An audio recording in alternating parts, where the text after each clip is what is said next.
예수님은 십자가 지실 때가 가까우셔서 예루살렘 가장 가까운 가이사라 빌립보 지역에서 제자들과 도대체 사람들이 나를 누구라고 하느냐, 어떤 사람이라고 하느냐. 그때 제자들이 사람들이 엘리야 혹은 요한 혹은 선지자 중에 한 사람이라고 이렇게 말을 합니다. 예수님은 그러면 도대체 3년 동안 나와 함께 이 복음에 접한 너희들은 나를 어떻게 생각하느냐? 그때 베드로가 주는 그리스도여 살아계신 하나님의 아들입니다, 이렇게 주는 그리스도시여 살아계신 하나님의 아들이라는 이런 베드로의 말에 주님은 안심이 되었어요. 그랬으면서 아주 1급 비밀을 말씀하시는 거예요. 그 1급 비밀은 뭐냐면은 이제 내가 고난을 받을 텐데 장로들, 대제사장, 서기관들에게 그 고난을 받고 십자가에 달려 죽을 것을 말씀했습니다. 그러니까 옆에 있던 베드로가 선생님 절대 그럴 수 없습니다, 이런 일이 절대 미치지 못하도록 제가 막겠습니다, 있을 수가 없지요, 막 그렇게 말을 할 법한 생각은 인간적으로는 할 수 있어요. 그런데 예수님께서 막 그 말씀이 떨어지자마자 사탄아 물러가라, 넌 나를 넘어지게 하는 줄 알았다, 네가 하나님의 일을 생각하지 않고 어떻게 사람의 일을 생각하느냐, 호통치는 장면이 나옵니다. 그랬으면서 누구든지 나를 따르거든 자기 십자가를 지고 나를 쫓을 것이니라. 자기를 부인하고 나를 부인하고, 누구든지 예수님을 따르거든 자기를 부인하고 자기 십자가를 지고 나를 따를 것이라고 그렇게 말씀했어요. 오늘 이 말씀은 아주 중요한 제자도, 신앙인이 걸어가야 할 길, 우리가 예수님의 제자로, 작은 제자로 걸어갈 길이 어떤 길이냐 하는 것을 말씀하시는 아주 중요한 핵점입니다. 오늘 이 얘기를 왜 이렇게 하시느냐 하면은 우리가 주님을 따르려면요 내려놔야 돼요. 짐을 내려놔야 돼요. 세상적인 욕심, 탐닉, 미련 다 내려놔야 돼. 그래서 좁은 문, 좁은 길 이렇게 말하는 거예요. 신앙생활 하나님의 뜻을 따르는데 내려놓지 않으면 따를 수가 없다. 반면에 주님을 따르는데 몸을 사리는 사람, 시간 내기 아까워하고 수고 헌신하기 아까워하고 몸 사리는 사람 주님 따를 수 없어요. 자기를 위해서는 풍성하고 주님을 위해서는 몸을 사리는 사람, 자기 위해서는 막 아낌없이 놀러 다니고 자기 위해서는 아낌없이 쓰고 취미생활 다 하고, 그리고 무슨 생활이 남아서 주님을 따르겠어요? 나 주님 앞에 합당치 않다. 그 말은 자기를 부정해야, 그래야 주님의 뜻을 따른다, 그 말씀입니다. 사람이 가장 강할 때가 언제겠어요? 자기를 내려놓을 때입니다. 여자는 약하다, 그러나 어머니는 강하다. 왜? 섹스피어가 그런 얘기 했겠어요? 여성은 약하죠, 그러나 어머니는 강합니다. 왜 어머니가 강할까요? 자기를 다 내려놓기 때문에. 자기 자식을 해서 모든 걸 다 포기했어요. 그러니까 자식을 키우는 거예요. 자기를 부정할 때 강한 능력이 나타납니다. 자기를 부정할 때 초월적인 힘이 나타나는 것입니다. 우리가 윤봉길 의사, 지금 우리 민족의 큰 두 가지의 잊어서는 안 될 국가적인 날, 하나는 3.1절, 96년 전 우리나라가 일제에 항거해서 운동을 했던 3.1운동, 그 또 하나는 8.15 광복절, 이 두 가지는 잊을 수가 없어요. 오늘 지휘자 고미연 사모가 3.1절 대통령 앞에서 애국가 부르고 광복절 대통령 앞에서 애국가 부른 아주 귀한 분이 우리 교회에 있습니다. 여러분, 이 두 절기는요 우리가 잊을 수가 없는 것입니다. 일제는 1905년 을사보호조약을 맺고 1907년 모든 군사를 다 군대를 해산시키고 우리나라의 중요한 시설을 다 점령하고 이완용을 비롯한 5 오적신 저들을 다 매수해서 1910년도 한일합방을 맺어버렸어요. 그때부터 일제 강점기가 시작됩니다. 36년 동안 고통 속에 우리 민족 말살 정책을 써서 도저히 더 이상 살아갈 수 없는 이런 모습을 갖게 됐을 때에 1919년 3월 1일 서울의 탑골공원에서 민족대표 33인은 목숨을 걸고 이 나라를 사랑하는 사람이 누구냐? 16명이 우리 기독교인입니다. 불교인은 몇 명이냐? 2명이에요. 유교인은 몇 명이냐?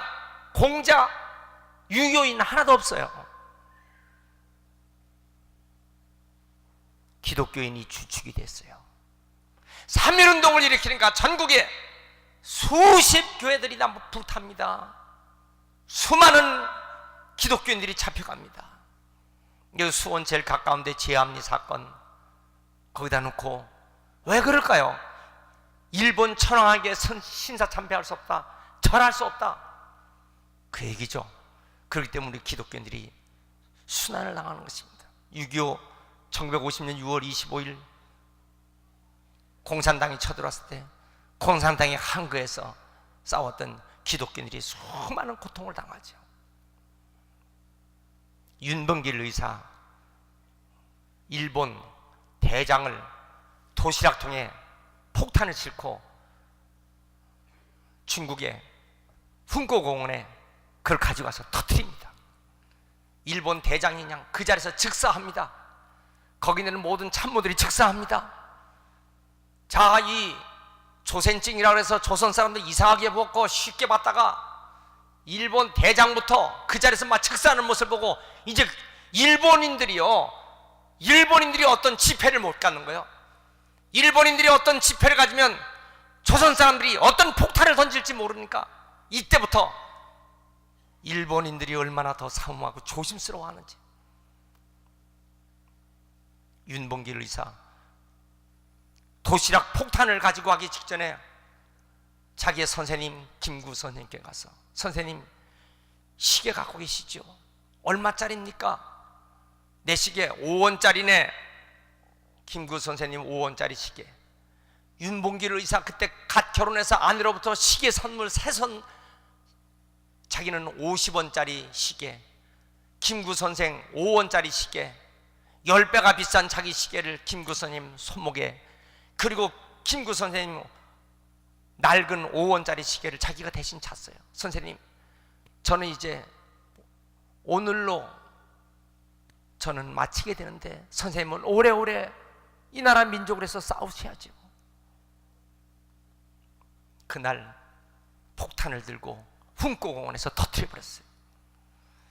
여러분, 자기를 부인하는 사람, 자기를 부정하는 사람이 위대한 민족의 주인공이 되는 것입니다. 안중근 의사 하얼빈에서 이토 히로부미를 향해서 폭탄을 갖다 던져버리는 거예요. 여러분, 자기 아내에게 마지막 인사, 자기 어머니에게 마지막 인사. 안중근 의사 자동차 뒤에 손가락만 갖다 찍은 사진이 중요한 게 아니라 그 마음속에 어떤 마음이었습니까? 자기를 내려놓는 거야. 자기를 부정하는 거예요. 자기를 부인할 때 위대한 민족의 어를 이어받는 안중근 의사가 되는 것입니다. 네덜란드 헤이그에서 만국평화 회의가 열릴 때 그곳에 들어갈 수 없다. 이준 열사 어떻게 했습니까? 자기 할복해버리는 거야. 자기를 내려놓는 거야. 자기의 생명을 내려놓는 것입니다. 이 가장 가까운 이 천안에 여러분 유관순 열사 아온의 장터에서 1902년생, 그러나 그가 1922년 20년 18살 이화학당 2학년생이 하나님 말씀 붙잡고 우리 민족을 살려야지 자기를 내려놓고 자기를 부정할 때 전국에 태극기의 물결을 일으킨 위대한 유관순 열사. 여러분, 자기를 부정하지 않고서는 할 수가 없는 거예요. 왜 어머니가 위대합니까? 왜 여자는 약하지만 어머니가 훌륭합니까? 자기를 내려놓기 때문에 그런 거예요. 목회자는 자기를 내려놓아야만 목회가 되는 거야. 목회 개척했어요. 우리 29년 전 영락교회 개척했습니다. 자기를 부인하고 자기를 내려놓지 않으면 절대 하나님께서 부흥시켜 주시지 않습니다. 여러분들 가정, 여러분 남편, 아내 자기를 내려놓지 않고서는 가정이 가정부양이 안 돼요. 우리가 자기를 부정해야 자기 인생의 한 작품이 되는데, 오늘 예수님은 나를 부인하라 하는 것입니다. 알렉산더 대왕의 안티고고스 왕이 후계자가 되었어요. 그 부하가 질병 중에 자기의 그 질병을 안고서 전쟁터에 나가서 싸우는데 얼마나 열심히 혁혁한 공을 세우는지 드디어 승전해서 왔어요. 왕은 그 부하를 보고 네가 어떻게 질병 중에 그렇게 용감하게 전투에 나갈 수 있느냐? 이 부하가 뭐라고 했어요? 폐하, 나는 이제 질병 걸려서 마지막 죽을 몸인데 어차피 앉아서 죽으나 나가서 죽으나 마찬가지로 내가 목숨 걸고 전쟁터에 나가니 나에게 용기가 생겼습니다.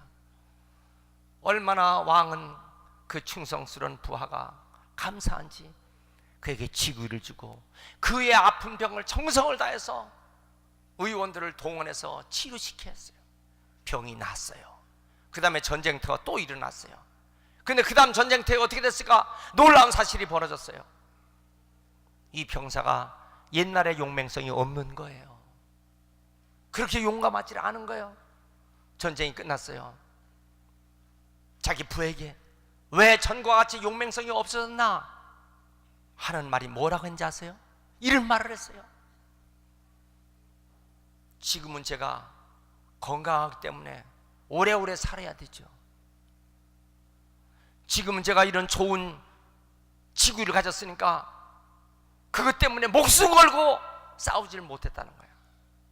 여러분, 빨가벗고 뛰는 사람은요 당할 자가 없어요. 자기를 부정하고 달려드는 사람에게는요 이길 장사가 없어요. 누구든지 예수님을 따르거든 자기를 부인하고 자기를 부정하고 그리고 주님을 따르는 사람은요 주님 앞에 합당한 제자가 될 줄 믿습니다. 건성거성 적당히 놀러다니면서 그런 모습으로 신앙생활을 할 것 같습니까? 진정한 예수님의 제자, 하나님의 뜻을 이루는 사람이 된다면 자기를 부정해야 되는 것입니다. 한 부자 청년이 예수님을 따라왔어요. 내가 어떻게 해야 영생을 얻으리까? 누가복음 18장에 보면 정말 영생을 얻을 수 있는 길이 어딥니까? 예수님 그에게 영생 얻을 길을 말씀하셨어요. 네가 부자구나. 네 많은 재산을 하나님 뜻을 위해서 나눠주고 그리고 나를 따르면 하늘의 보화가 있을 것이라고 그랬어요. 그런데 이 청년이요 너무 부자야. 자기의 재물 때문에 근심해서 예수님의 얼굴을 돌이키고 예수님을 떠납니다. 자기를 부정할 수가 없는 거예요. 여러분, 우리는 자기를 부정해야만 주님의 참 제자의 길을 갈 수가 있다는 것입니다. 자, 두 번째 것은 주님 뭐라고 말씀하셨어요? 자기 십자가를 지라는 것이에요. 다 누구나 십자가가 있어요. 여기 서 있는 저에게도 십자가가 있어요. 여러분들 가정에서 십자가 있어요. 아내는 아내로서 십자가 있고 어머니는 어머니의 십자가, 아버지는 아버지의 십자가 있어요. 남편으로 십자가 있어요. 학생은 학생으로 십자가 있어요. 직장인은 직장인으로, 사업은 사업가로서 십자가가 있어요. 대체로 이 십자가를 고난이라고 말합니다. 근데 이 고난은 네 가지 고난이 있죠. 첫째는 뭐냐면은 내가 만든 고난이 있어요. 내가 잘못해서, 내가 잘못한 실수, 내가 잘못한 실패, 내가 잘못하여 사고 일어난 것. 엄밀히 말하면 그건 고난이라고 하는 게 아니라 벌이죠. 자기가 잘못한 거니까. 자, 두 번째는 어떤 고난이 있어요? 애매히 당하는 고난이 있습니다. 길거리 가고 있는데 갑자기 차가 인도로 뛰어들어왔어요. 내가 살고 있는 아파트에 갑자기 옆집에서 불이 나고 내 집까지 홀랑 타버렸어요. 애매히 당하는 고난입니다. 세 번째 고난은요, 나를 연단하려고 주어진 고난이 있습니다. 나를 연단하려고. 사람은 연단을 통해서 강해지는데 하나님은 때로 성도들을 연단시키려고 고난을 줍니다. 욥이 그랬거든요. 그 많은 재산이 날아가 버렸어요. 자기 자식 다 죽었어요. 자기 몸 질병이 걸려 악창이 들었어. 친구 떠나 고칠 수 없는 질병에 재에 뒹굴고 있습니다. 근데 이때 끝까지 하나님 원망하지 않았어요. 욥은 성경에서 제일 강한 사람이 된 거예요. 우리가 쇠가 아주 단단해지는 쇠가 되기 위해서는요, 연단을 시킵니다. 용광로에 집어넣었다가 다시 찬문에 집어넣었다, 다시 용광로에 집어넣었다가 계속 이 담금질을 하는 거예요. 그때 이 쇠가 강한 쇠가 되는 거예요. 아주 강철이 되는 거예요. 여러분, 다윗은요 뭐라고 했습니까? 시편 119편에 고난당한 것이 내게 유익이라, 내가 이로 인하여 주의 율례를 배우게 되었다고 그랬어요. 히브리서 12장에는 뭐라 그랬습니까? 무릇 징계가 당시에는 즐거워 보이지 않고 슬퍼 보이나 후에는 그로 말미암아 열매를 맺느니라 그랬어요. 그런데 고난 중에서 내가 자청해서 받는 고난이 있어요. 뭐 때문에? 예수 믿기 때문에 당하는 고난이에요. 이것을 십자가의 고난이라고 하는 것입니다. 예수를 믿기 때문에. 초대교회 성도들 예수를 믿는다는 것 때문에 50만 명 이상이 순교당합니다. 저 로마 교황청, 저 구교에 대항해서 성경대로 살려고, 하나님 말씀대로 신앙생활 지키려고 100만 명 이상이 기독교인들이 로마 교황의 교황법에 걸려서 순교당합니다. 왜요? 하나님 말씀대로 제대로 살려고. 성경은 피의 복음이에요. 이 성경은 피 흘린 발자취들입니다. 피를 흘린 발자취들이 이 성경의 주인공들이 되는 것입니다. 내 십자가 지고 가라. 그 십자가 피하지 말라. 어제 장로님들은 순교자 기념관에 주기철 목사님 그 순교비 앞에 섰어요. 일사가고 사람은 한 번 죽는 것이다. 죽어야 할 때 한 번 죽는 사람 영원한 생명으로 살고, 죽어야 할 때 죽지 못한 사람은 완전히 패배자로 죽는 것이다. 그 주기철 목사님 본 이름이 기복이었어요. 주기복. 복을 구한다, 복을 기반으로 한다, 복을 기초로 한다. 자기 이름을 바꿔버렸어요. 나는 복을 구하지 않고 철저한 신앙을 구하겠다. 그래서 이름을 기철로 바꿨어. 난 철저한 신앙 안에 살겠다. 그런데 그가요, 이승훈, 조만식, 김익두 목사님 이 밑에서 은혜를 받았어요. 그래서 평양 산정현 교회에서 그가 신앙생활을 하면서 끝까지 신사참배를 거부합니다. 절대로 난 일본 천황에게 절할 수 없다, 일본 귀신에게 절할 수 없다. 그래서 그는 아주 그 놀라운 그 순교 정신은 모든 사람의 귀감이 되는 것이에요. 나의 아버지 순교자 주기철 목사, 나의 아버지 순교자 주기철 목사. 여러분, 이 책을요 우리 교회 서점에서 여러분 한번 읽어봐야 돼요. 나의 아버지 주기철 목사님. 자, 세 번째는 무엇입니까? 나를 좇으라, 이렇게 말씀하셨어요. 자기를 부인하고 자기 십자가를 지고 나를 좇으라. 예수님께서 나를 좇으라는 말은 예수님을 따르라 그 말, 예수님의 뜻을 따르라, 예수님을 따라 살아라 그 말씀입니다. 수고를 마다하지 않고 수고스러워도 주님을 따르라. 여러분, 우리가 이 세상에 살면서 하나님께 영광을 드리는 위대한 삶이 다 되시길 축원합니다. 하나님 우리에게 무한한 가능성을 주셨어요. 그 가능성을 어디다 씁니까? 십자가를 지고 주님을 따르는 것이죠. 아기 낙타가 엄마 낙타에게 엄마, 왜 우리는 커다란 발가락이 3개가 있지? 엄마가 하는 말, 우리는 사막에서 부드러운 모래의 더미에 미끄러지지 않으려고 발가락이 3개가 있는 거야. 큰 발가락이. 엄마, 우리는 왜 눈썹이 길지? 그건 말이야, 모래가 눈 속에 들어가지 않도록 그렇게 눈썹이 긴 거야. 엄마, 왜 우리는 등에 혹이 있지? 그건 말이야, 사막에서 필요한 물을 저장하기 위해서 혹이 있는 거야. 근데 엄마, 우리는 왜 동물원에 있지?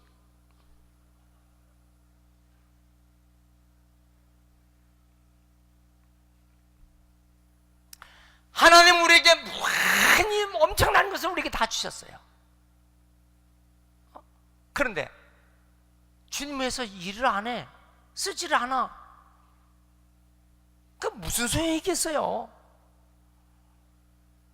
여러분, 이 하림이라고 하는 닭으로 이 사업을 하는 하림닭의 김홍국 회장, 그런 교회의 집사님이십니다. 아파트 건설을 하려고 10,000평 땅, 100억에 해당되는 10,000평 땅을 가지고 아파트 건설 사업을 하려고 하는데, 그때 자기 교회 익산 신광교회에 건축을 하게 됐어요. 목사님은 지금 건축을 빨리 해야 되는데 건축비가 부족해. 이 하림의 김홍국 집사는요, 마음이 막 불타는 거예요. 그래서 이 100억 가는 땅을 안 팔리니까 반값에 팔아버렸어요. 그리고 다 그걸 교회 건축헌금으로 드렸어요. 참 대단한 일이죠.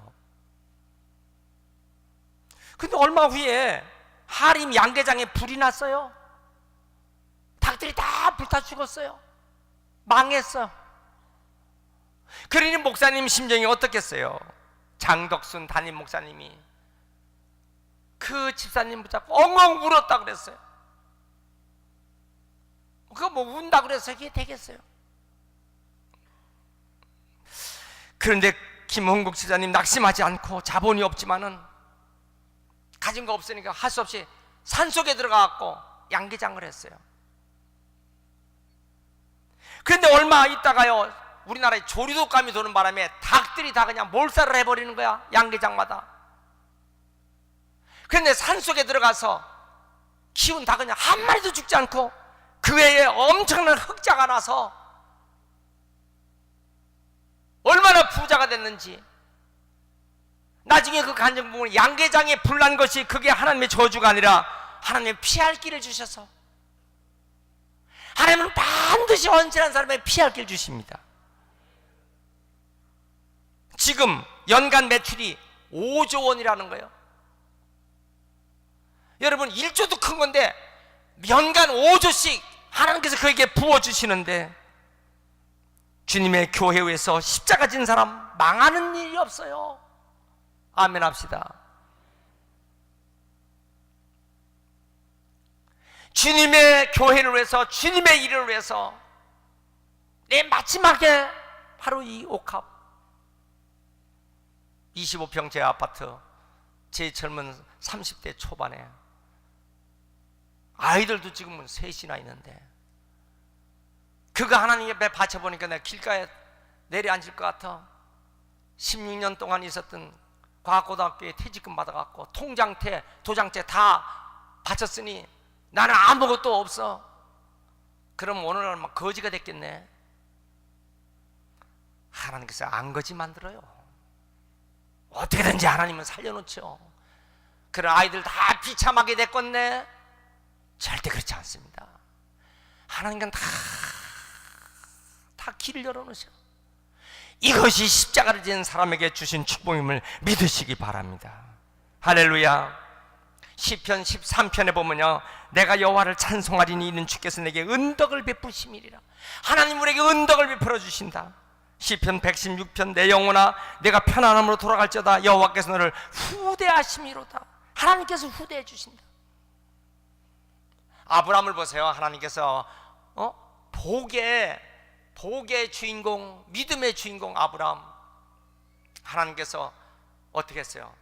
너 그 우상 숭배하는 갈대아 우르에서는 안 되겠다. 너 본토 친척 아비집을 좀 떠나라.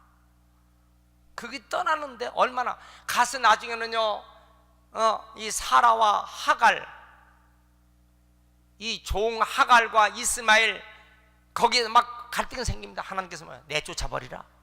하갈과 이스마엘 내쫓아버려. 그것도 자기의 혈육인데 내쫓아버리는 거예요. 그 다음엔 뭐요? 백세 난 아들 이삭을 하나님께서 모리아산에 가서 바쳐 번제물을 불태워서 바치라. 여러분, 이 명령이 이게 준행하겠어요? 그렇지만 그 말씀에 그대로 순종했어요. 나중에 어떻게 됐습니까? 결국 그것은 무엇을 얘기합니까? 예수님께서 하나님의 아들이신데 우리의 죄를 위해서 십자가에서 달려 돌아가셨어요. 그러면 예수님이 십자가에 달려 돌아가시면 그거 끝났겠네? 무덤에 장사되면 그냥 그걸로 끝났겠네? 아니에요. 3일 만에 부활하시고 40일 동안 세상에 계시다가 승천하시고 주님은 다시 오신다고 약속하셨어요. 이제 주님 오실 날이 임박한 시대에 우리는 신앙생활을 하고 있는 것입니다. 여러분, 십자가를 지고 주님을 잘 따라 제자다운 삶을 살면 반드시 주님은 우리를 붙잡아 주시고 축복해 주시는 것을 믿으시기 바랍니다.